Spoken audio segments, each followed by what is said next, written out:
به زنم نگفته بودم که راننده آژانسم.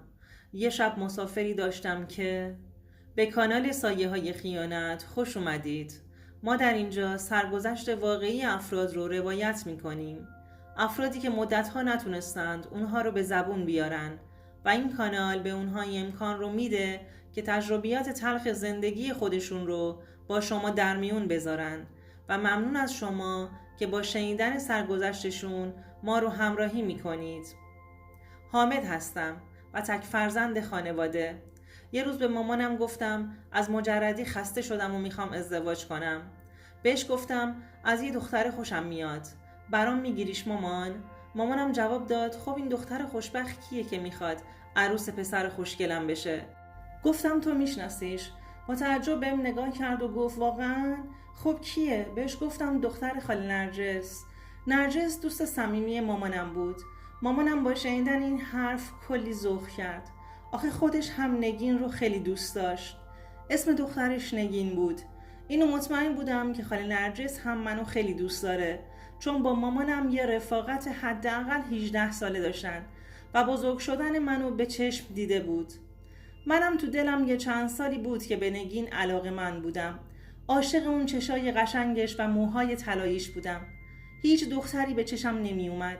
دیگه طاقت این که ازم دور باشه رو نداشتم و مطمئن بودم که جواب بله رو ازشون میگیرم. مامانم با بشکن زدن شماره دوستش رو گرفت و قضیه رو بهش گفت. اون ور خط طوری خاله نرجس خوشحالی میکرد که این طرف تلفن خوشحالیش رو احساس میکردم. خلاصه قرار مدارا گذاشته شد و روز خواستگاری منم مشخص شد. اون روز با گل و شیرینی راهی خونه نگینینا شدیم. بهترین روز زندگیم رو داشتم تجربه می کردم و خدا می دونه که چقدر احساس خوشبختی می کردم. من تازه 26 ساله شده بودم و توی کارخونه لاستیک سازی کار می کردم. وضع مالیم خوب بود. به خودم ایمان داشتم که می تونم نگین رو خوشبخت کنم. اون روز با اعتماد به نفس بالایی که داشتم آرایشگاه همو رفتم. یکی از شیکترین کت و شلوارهام رو پوشیدم و با یه دسته گل زیبایی که برای نگین خریده بودم به همراه پدر و مادرم راهی منزلشون شدیم. تازه رسیده بودیم که بعد از یه احوالپرسی صمیمی کوتاه نگین به جای اینکه با سینی چایی وارد اتاق پذیرایی بشه با دست خالی اومد و با یه سلام سرد به همه یه عذرخواهی کرد و خیلی رک و شفاف تو جمع و بدون در نظر گرفتن حضور بزرگترها با صدای نسبتاً بلندی گفت من باید به درسم ادامه بدم و به این دلیل هم اصلا قصد ازدواج کردن ندارم. با جواب منفی خیلی شفاف نگین تمام رویاهام رو سرم آوار شد. احساس پوچی و سرفکندگی می کردم. اصلا باور نمی کردم نگین به من جواب رد داده باشه. به خانواده‌اش گفته بود به من به چشم داداشش نگاه میکنه و نمیتونه به عنوان مرد زندگیش قبولم کنه. بعد از شنیدن جواب منفی نگین هوای خونشون برام سنگین شد و خیلی زود به همراه مامانم اینا خونشون رو ترک کردیم و اومدیم خونمون. تا خود خونه یک کلمه هم حرف نزدم. مامانم همش میگفت اشکال نداره پسرم، این همه دختر، یکی بهترش رو برات میگیرم. انگار گوش هام نمیشنید، چون فقط من نگین رو میخواستم. روزها با دلی شکسته به محل کارم میرفتم و وقتی برمیگشتم تو اتاقم خودم رو زندانی میکردم و فقط میخوابیدم. دیگه اصلا زندگی کردن برام بدون داشتن نگین معنی نمیداد. به همین شکل شب و روز میکردم و روز و شب. 3 ماهی به همین منوال گذشت. منم که فکر میکردم که دیگه به کل عشقم رو از دست دادم. یه روز وقتی که از سر کار برگشتم خونه دیدم مامانم جلوی در وایستاده. انگار منتظر رسیدن من بود. انقدر ذوق داشت که طاقت نداشت داخل خونه منتظرم بمونه. وقتی رسیدم گفتم مامان چرا بیرون در وایستادی؟ چیزی شده؟ بغلم کرد و گفت مبارک عزیزم. گفتم چی مادر؟ من که چیزی نخریدم که مبارکم باشه. گفت نه عزیزم، جواب مثبت نگین رو میگم. چشمام برق میزد. قلبم شروع کرد به تون تون زدن. اصلا باورم نمیشد که نگین جواب مثبت داده بود. دوستان عزیزم، اگر تا اینجای داستان خوشتون اومد لطفاً این ویدیو رو لایکش کنید. ولی فقط میدونستم که از شوق زیادیم رو ابرا هستم. مامانم رو بغل کردم و غرق بوسش کردم. اصلا برام مهم نبود که چرا یهو تصمیمش عوض شده بود. فردای اون روز دوباره همراه خانواده‌ام راهی خونه‌شون شدیم. ولی این بار رسم رو به جا آورده بود و با یه سینی چایی از همه پذیرایی کرده بود. این خواستگاری با دفعه قبل فرق داشت. انگار نگین یه آدم دیگه شده بود. لحظه هایی رو که نگین روبروی من نشسته بود برام بهترین و زیباترین لحظات بود.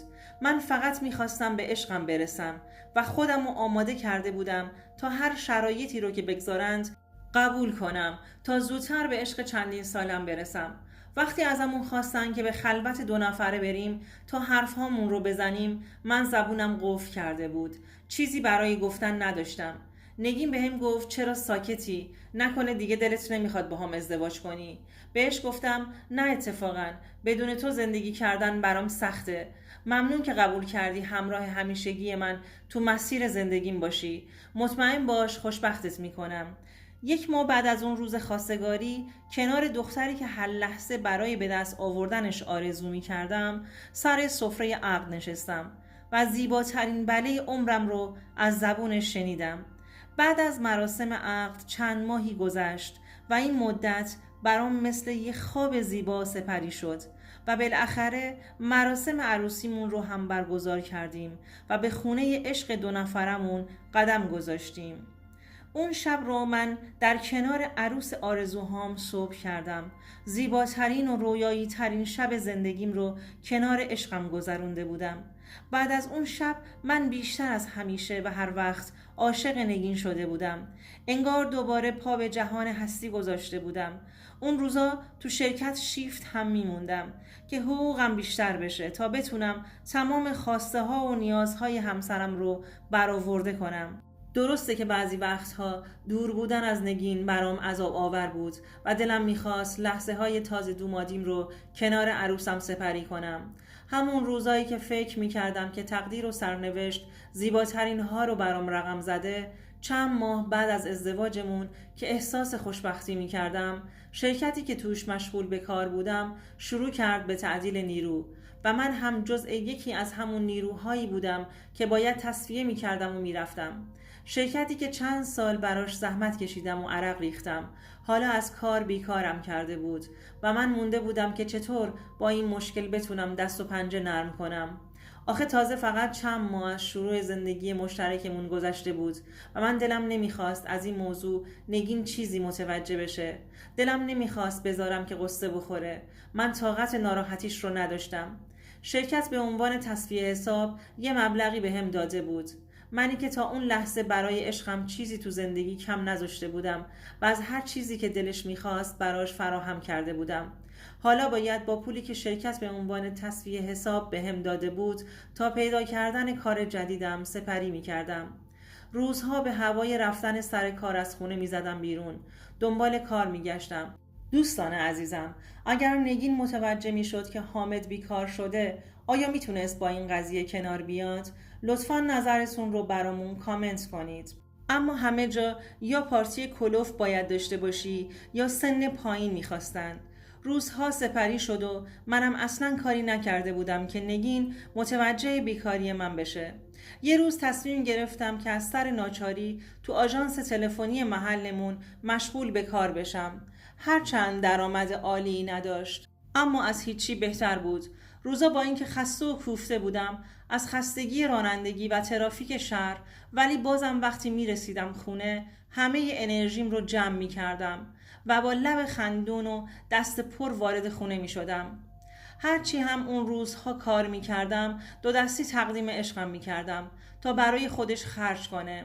اونم خرج لباس و کلاس‌های مختلفش می‌کرد و اصلاً نمی‌دونست این پولایی که به همین راحتی داره خرج می‌کنه از کجا میاد. برای من فقط لبخند و خوشحالیش مهم بود. دیگه دنبال کار نمی‌گشتم و به همین کار فعلیم رضایت داده بودم. ولی بازم دلم به این کار راضی نبود، اما دیگه چاره‌ای نداشتم. همین که خرج زندگیم و نیازهای همسرم در میومد، خدا رو شکر می‌کردم. از اونجا که بیکار شدنم رو از همسرم قایم کرده بودم، مثل اون وقتها که تو شرکت شبها هم میموندم، بازم وانمود میکردم که شبکار هستم و تو آژانس برای درآمد بیشتر میموندم. اونجوری میتونستم سرویس بیشتری برم. یه شب که دور همی با بچه‌های آژانس نشسته بودیم، زنگ تلفن آژانس به صدا در اومد و صاحب آژانس به یکی از بچه‌ها رو کرد و گفت بلند شو که امشب شانس برای توست. من که از حرفاشون چیزی متوجه نشده بودم، سوال کردم یعنی چی الان؟ همه با هم خندیدن و گفتن تو خبر نداری مگه؟ خیلی پرتی. گفتم از چی؟ بچه‌ها گفتن نمیدونی این طرفی که زنگ زده چه آسی هستش. یکی دیگه گفت معلوم نیست امشب و کنار کی میخواد تا صبح سپری کنه. اون یکی گفت من که هلاکشم. دیگه کنجکاو شده بودم که اینا دارن از کی صحبت میکنند. رئیس آژانس رو کرد به من و گفت این اشتراک 30 رو میبینی؟ تک تک بچه های همین آژانس دل میکنن که این زنگ بزنه و برن دنبالش تا اون مسیری که خانم خوشگله میخواد بره باهاش هم صحبت بشن. همونم خودش کلیه واسه شون. دیگه حالم داشت هم از اون زنه هم از بچه های آژانس به هم میخورد.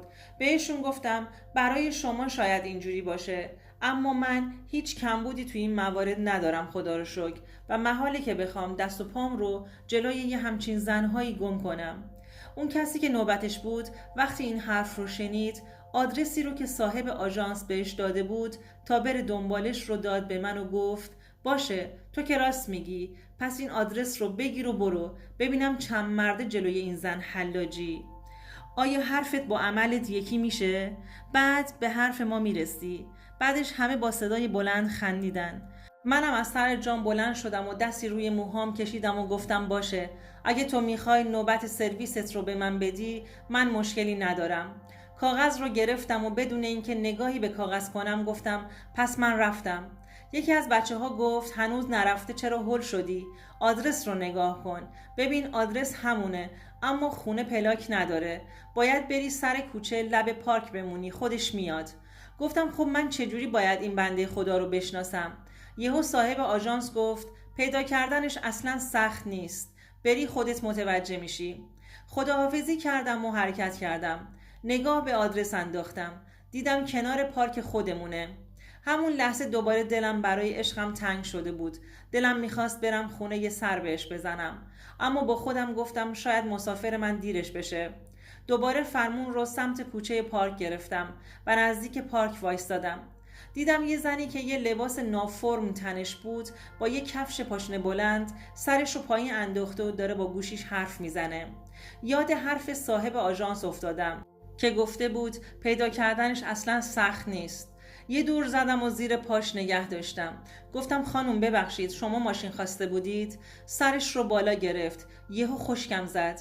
انگار قلبم از حرکت وایستاده بود. دستم روی فرمون شل شده بود. اون زنی که بچه ها ازش حرف می زدن که امشب رو میخواد کنار کی صبح کنه و کلی پشت سرش حرف بود، زن خودم نگین بود. نگین با دیدن من کفش‌هاش رو کند و شروع به فرار کردن کرد. از ماشین پیاده شدم و منم دنبالش دویدم. نگین به داخل پارک فرار کرد. خون جلوی چشام رو گرفته بود. با سرعت باد خودم رو بهش رسوندم و بازوهاش رو محکم گرفتم و نگهش داشتم. مثل دیوونه ها تکون تکونش میدادم. صورتش افتضاح آرایش داشت. داشتم به جنون میرسیدم. انگار شک داشتم که زن خودم هست یا نه. فقط به صورتش نگاه میکردم و اشک میریختم. انگار لال شده بودم. توان تکلم نداشتم. یعنی مردای آژانس زن منو میگفتند. دلم میخواست زمین دهن باز کنه منو فرو ببره. دلم میخواست یکی به هم بگه همه اینا فقط یه کابوسه و این زن تو نیست که داره بهت این همه خیانت میکنه. نگین فقط سکوت کرده بود. یه تف انداختم تو صورتش که پر از آرایش غلیظ بود.